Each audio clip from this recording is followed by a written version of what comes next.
اعوذ باللہ من الشیطان الرجیم، بسم اللہ الرحمن الرحیم۔ پناہ مانگتا ہوں میں اللہ کی، کس سے؟ شیطان رجیم سے۔ قرآن شریف کی ایک صورت میں جس کا نام سورہ بقرہ ہے، اس سورہ بقرہ میں ایک آیات ہے، آیت نمبر 21 اس میں لکھا ہوا ہے یا ایھا الناس اعبدوا یا ایھا الناس اعبدوا ربکم الذی خلقکم والذین من قبلکم لعلکم تتقون۔ یا ایھا الناس، اے لوگوں، یا بلانے کے لیے استعمال کیا جاتا ہے یا ایھا الناس، اے لوگوں، الناس کا مطلب ہوتا ہے لوگوں۔ یا ایھا الناس اعبدوا، عبادت کرو۔ کس کی عبادت کرو؟ یا ایھا الناس اعبدوا ربکم، تم لوگ اپنے رب کی عبادت کرو۔ الذی خلقکم، جس نے تم لوگوں کو پیدا کیا۔ الذی خلقکم والذین من قبلکم، جس نے تم لوگوں کو پیدا کیا اور تم لوگوں سے پہلے والوں کو، تم لوگوں سے پچھلے والوں کو بھی پیدا کیا۔ لعلکم تتقون، لعلکم، تاکہ تم لوگ، لعل کا مطلب ہوتا ہے تاکہ، سو دیٹ، لعلکم، تاکہ تم لوگ تتقون، تقوی کرنے والے بنو، ڈرنے والے بنو، اللہ سے خوف کرنے والے بنو۔ تو یہاں پر سمجھنے والی بات یہ ہے کہ اللہ تعالیٰ نے اتنی خوبصورتی سے اس آیات کو جو بتایا، اس میں حکم بھی دیا اور سمجھایا بھی کہ اے لوگو، تم اپنے رب کی عبادت کرو۔ کیوں کرو؟ کیونکہ اس رب نے تم لوگوں کو خلقت دی ہے، تمہیں پیدا کیا ہے، تمہیں بنایا ہے۔ الذی خلقکم، اور ساتھ ساتھ یہ بھی بتایا کہ والذین من قبلکم، اور ساتھ ساتھ انہوں نے یہ بھی بتایا کہ تم لوگوں سے پہلے والوں کو بھی انہوں نے بنایا۔ تو تم یہ مت بھول جانا کہ تم جو ہو ابھی پریزنٹ میں تو تم ہی تم ہو، تم سے پہلے کوئی تھا نہیں اور تم سے آگے کوئی آئے گا نہیں، ایسا بالکل نہیں ہے۔ اس رب نے تم سے پہلے بھی ہزاروں سال سے اس زمین پہ، اس روئے زمین پہ لوگوں کو پیدا کیا ہے، لوگوں کو خلقت دی ہے، اور وہ پھر اس دنیا سے فنا بھی ہوئے ہیں۔ تو اس لیے تم اپنے آپ کو ہی سب سے بڑا افلاطون مت مانو، عبادت کرو، کیونکہ یہ حکم ہے، کیوں اللہ تعالیٰ نے یہاں پر حکم دیا، اے لوگوں، یا ایھا الناس، اے لوگوں، اعبدوا، عبادت کرو تم لوگ، ربکم، تم لوگ اپنے رب کی عبادت کرو، تم لوگ اپنے رب کی عبادت کرو، ربکم الذی خلقکم، جس نے خلق کا مطلب ہوتا ہے پیدا کیا، اس نے پیدا کیا، کم کا مطلب ہوتا ہے تم لوگ، الذی خلقکم، جس نے تم لوگوں کو پیدا کیا، جس نے تم لوگوں کو خلقت دی، جس نے تم لوگوں کو کی تصویریں بنائی، جس نے تم لوگوں کو الگ الگ شکل صورت دی اور الگ الگ سمجھداری اور ہوش مندی دی۔ الذی خلقکم والذین، اور ان لوگوں کو بھی، خلقکم والذین من قبلکم، قبل کا مطلب ہوتا ہے پہلے، تم لوگوں سے پہلے، من قبلکم، تم لوگوں سے پہلے جو لوگ تھے اس کو بھی اسی نے پیدا کیا۔ الذین خلقکم والذین من قبلکم لعلکم، تاکہ تم لوگ، تتقون، تاکہ تم لوگ تقوی کرنے والے بنو، متقین بنو، اللہ سے ڈرنے والے بنو، غلط راستہ مت اختیار کرو۔ یہاں پر تتقون کا مطلب ہے لعلکم تتقون، یہیں پر ان دو چیزوں کو سمجھنے کی بات ہے کہ اللہ نے کہا کہ پہلے کہ تم کو بھی بنایا اور تم سے پہلے والوں کو بھی بنایا، اور اس رب کی عبادت کرو تاکہ تم لوگ تقوی کرنے والے بنو، تم لوگ اللہ کی عبادت طریقے ڈھنگ سے کر سکو۔ یہ نہیں کہ اپنی مرضی من مرضی چلا لی اور کچھ بھی کر لیا، نہیں، لعلکم تتقون، تاکہ تم لوگ تقوی کرنے والے بنو، متقین بنو، اور متقین کے لیے بہت ساری جزائیں ہیں، بہت سارے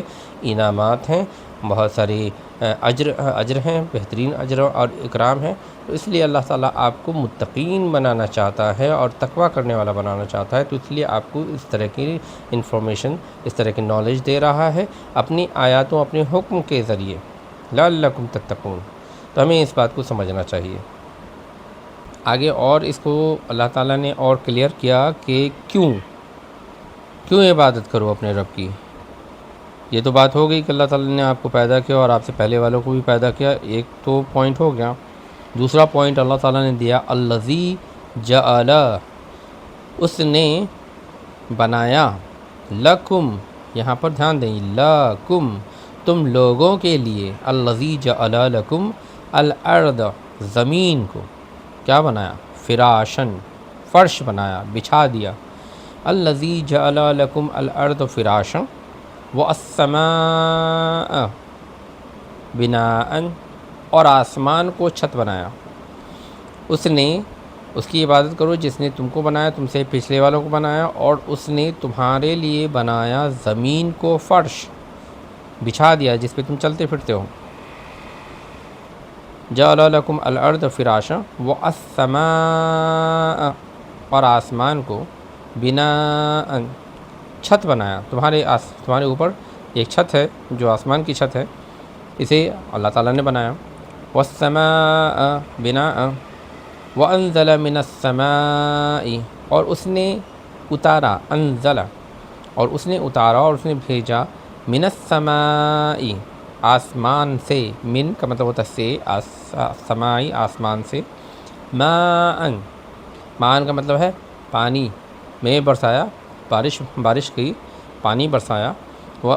وانزل من السماء ماء اور اس نے آسمان سے برسایا اور اتارا تمہارے لیے پانی، فاخرج پھر نکالا، خرج کا مطلب ہوتا ہے ایگزٹ کرنا یا ایکسٹریکٹ کرنا یا نکالنا، فاخرج پھر نکالا، فاخرج بھی اس میں سے، واخرج بھی شمرات درختوں کو، شمرات پھلوں کو، واخرج بھی شمرات رزقن پھلوں کی غذا، پھر اس میں سے نکالا تمہارے لیے پھلوں کی غذا، شمرات رزقن لکم تم لوگوں کے لیے، اس میں سے، اس زمین میں سے، اس پانی کی بارش کی وجہ سے زمین میں سے جو پیڑ پودے نکلے، اس میں سے جو پھل نکلے، وہ تمہارے لیے غذا ہے، تمہارے لیے کیا ہے، کھانے پینے کی چیزیں ہیں، تم اس کو کھاتے ہو، وہ پروویژن ہے جو تم لیتے ہو، انٹیک کرتے ہو، فاخرج به شمرات رزقن لکم تم لوگوں کے لیے،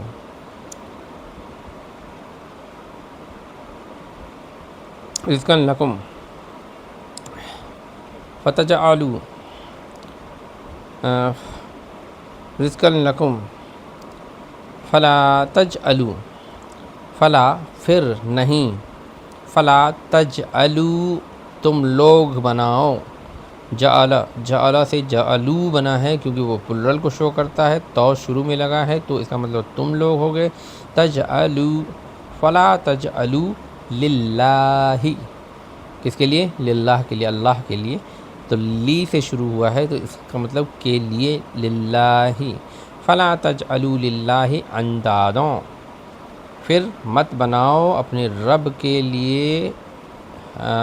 کے لیے دوسرے عبادت کرنے والے دوسرے خداؤں کو اس کے برابر مت بناؤ، اس کا رائیول مت بناؤ، اس کے برابر کسی اور کو حق مت دو، کیونکہ فلا تجعلوا للہ اندادا وانتم تعلمون اور تم لوگ جانتے ہو یہ ساری چیزیں جو تمہارے لیے بنائی، جس نے بنائی آسمان کو، زمین کو، اس میں بارش برسایا، زمین سے غذا نکالی اور رزق عطا کیا تم لوگوں کو، پھر تم لوگ مت بناؤ ایسے خدا جس کو تم اس کی برابری میں رکھتے ہو یا اس کی برابری کرنے کے نام پہ رکھتے ہو، فَلَا تَجْعَلُوا لِلَّهِ أَنْدَادًا وَأَنْتُمْ تَعْلَمُونَ اور تم لوگ جانتے ہو۔ تو یہ اس آیت میں بہت خوبصورتی سے اللہ تعالیٰ نے انسانوں کو بتایا کہ تم کو تخلیق کس نے کی، تم سے پہلے کس کو تخلیق کی اور تمہارے لیے کیا کیا بنایا، اور پھر بھی تم بے وقوفی کرتے ہو، تم اس کا رائیول، تم اس کا تم اس کے خلاف میں کسی کو کھڑا کر دیتے ہو، اور پھر تم کہتے ہو کہ ہم یہ کرتے ہیں، اور تم جانتے ہو اس بات کو، تم سمجھتے ہو پھر بھی تم مانتے نہیں۔ تو یہ بڑی خوبصورتی سے اللہ تعالیٰ نے اس آیات میں لوگوں کو اپنی طرف مخاطب کر کے ان کو حکم دیا کہ مت کرو ایسا۔ خیر، اس سورہ کو سمجھنے کے بعد، اس سورہ کی ان آیات کو سمجھنے کے بعد مجھے بہت ہی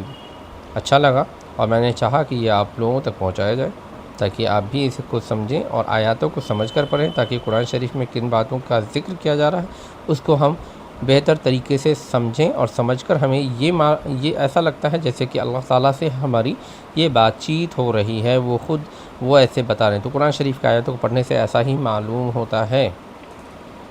تو ہمیں قرآن شریف کی آیاتوں کو بہتر طریقے سے سمجھ کر پڑھنا چاہیے۔ السلام علیکم ورحمۃ اللہ وبرکاتہ۔